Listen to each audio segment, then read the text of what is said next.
Auzubillahiminasyaitonirrajim. Bismillahirrahmanirrahim. Assalamualaikum warahmatullahi wabarakatuh.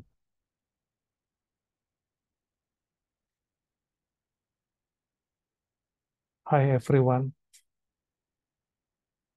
good morning.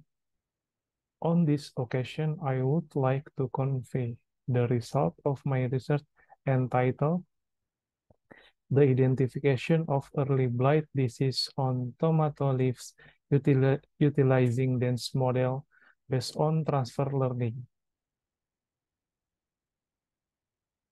With members, first, Budi Aris Dermawan, second, Nani Awalia, third, Aris Suarso, fourth, Anis Fitri Nur Masruria.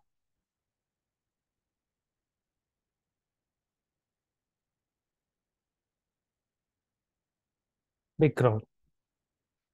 Tomatoes are potential horticultural vegetable commodity with increasing national demand. The demand for tomatoes in Indonesia in 2019 increased by 4.46% from the previous years. The increase in demand has not been matched by an increase in production, which has always experienced fluctuation over the past 10 years. One of the diseases that cause a decrease in tomato yields in early blight, which can reduce tomato production by up to 86%. Identification of disease in agricultural crops, especially tomatoes, is usually done through manual observation, which is prone to identification error. They show the need for technology that applies deep learning to computer vision to maximize the identification of tomato plant disease.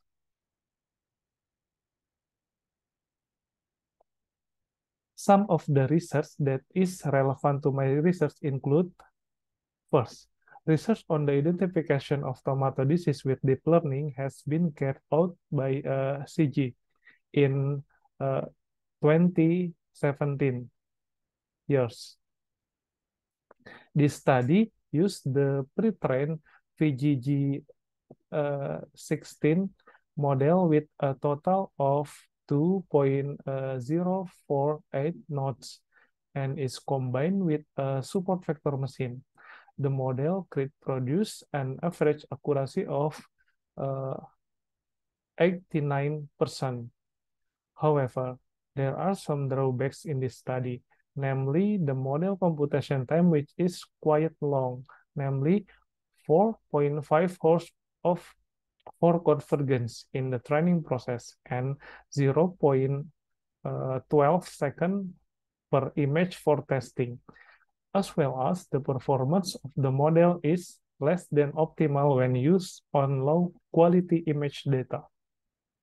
Adhikari and Kumar in 2018 years identified tomato disease using a convolutional neural network or CNN with 24 convolutional layers and 2 fully connected layers. The model can predict disease at different scales and resolution with accuracy value of 89% and an average precision of 76%. However, the model performance is not optimal if there are other objects around the predicted leaves, thus affecting the number of false positive generated. Wahid in 20 years identified cornleaf disease using the DenseNet model by adjusting the dense block layer and comparing it to other pre-trained model. It was found that the DenseNet model had the best performance among the compare models with a validation accuracy of 98.06% and a train time of 3 hours.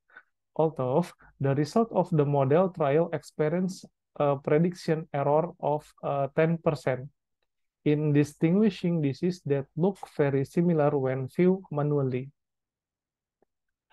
Based on this discussion, it is known that the application of DenseNet pre-trained model has good performance for identifying plant disease based on image data. The current research applies transfer learning technique with the DenseNet model, which can encourage feature reuse to minimize identification errors. From this application, it is expected to produce a model that can identify early blight disease on tomato leaves. Method. The research methodology follows the stage of the cross-industrial standard process for data mining or CRISP-DM by Zwinkau et al. In 2020 years. There are 4 stages, namely business understanding, data preparation, modeling, evaluation, and deployment.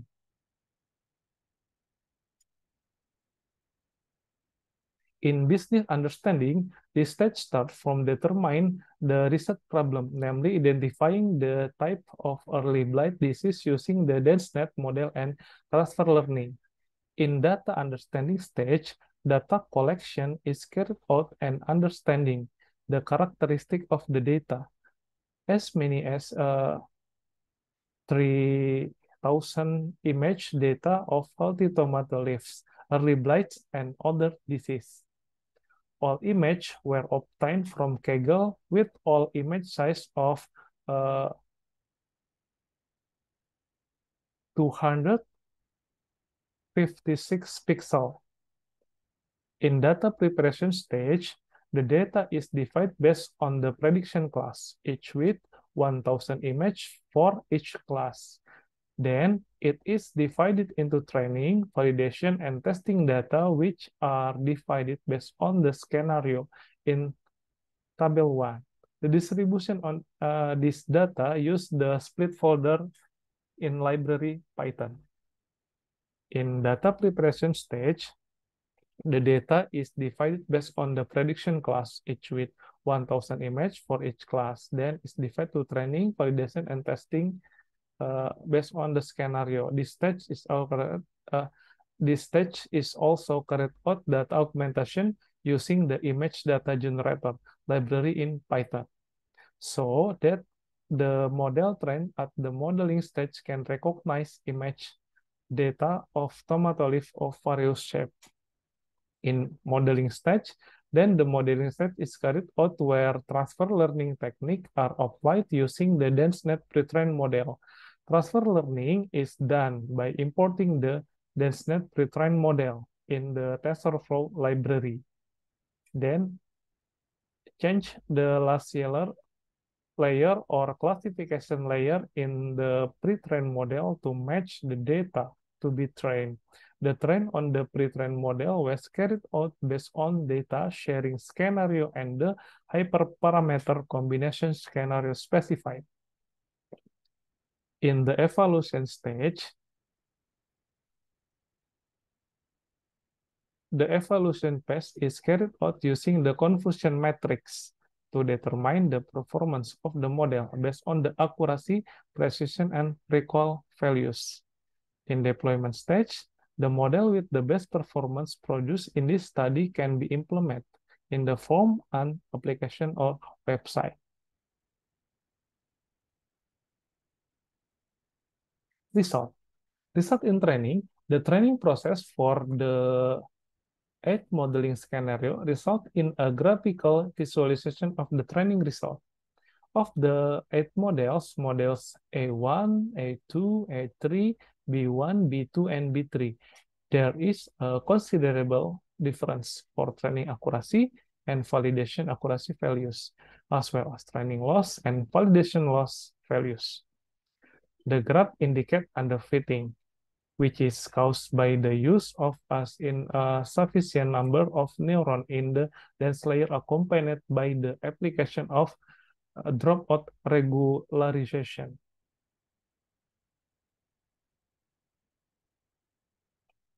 Meanwhile, the A4 model, which does not apply dropout regularization, can produce the best training graphics among the other models, even though it used 8 neurons in the dense layer.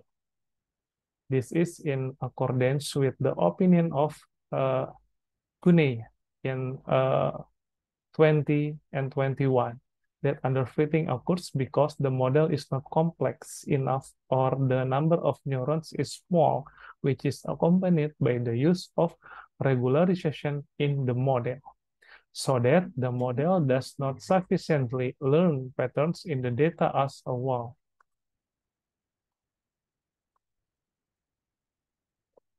Evaluation. The result of the model performance evaluation in figure show that the comparison of the model performance based on scenario of data sharing and hyperparameter can influence the result of accuracy, precision, and recall, where the result of the conversion matrix in table 4 are obtained by the A4 model as the model that has the best performance among other model scenarios. The result of the model performance evaluation produced an accuracy of 90%, which means that the model can correctly identify as much as 19% of the total testing data. In addition, the average precision value obtained is 19%, which means that the model is able to properly identify true positive data in each class, as well as the resulting average recall value of 90%, which means that the model is able to correctly identify all data identified as true positive. This is in accordance with the opinion of Royani in 2019 that the model is categorized as effective if it produces a performance value above 50%. Validation. The validation result for the A4 model out of 10 trials obtain 8 trials on the model with valid result, while 2 trials with invalid result. This is because the image data used in the 2 experiments has background condition that blend with the identified live objects. Thus, even though the model evaluation results are quite good, the model is still not optimal if it identifies image data with this condition. Deployment. The model of the research is implemented with the help of the Gradio module from Python to run in the form of a website. The result of the deployment were tests to find out the confidence value of each class. The true or false identification result in identifying a rebate disease, and the speed of the model in recognize new data as an input. After successful testing, it can be seen that out of 10 trials, there were 2 trials whose identification results were incorrect, namely in the 6th experiment and the 10th experiment. From the 10 trials, the average probability value was 91.3%. The accuracy of the model identifying correctly was 80%. And the average speed of the model in recognize new data was 2.55 seconds. And this figure show that the deployment with Gradio module in Python. Okay. Conclusion. Transfer learning technique using the DenseNet pre-trained model can identify early blight disease on tomato leaves. Of the 8 model scenario, whose performance was measured using the confusion matrix, the A4 model was obtained as the best model. The model produced an accuracy of 90%, which means that the model can correctly identify 90% of the total testing data.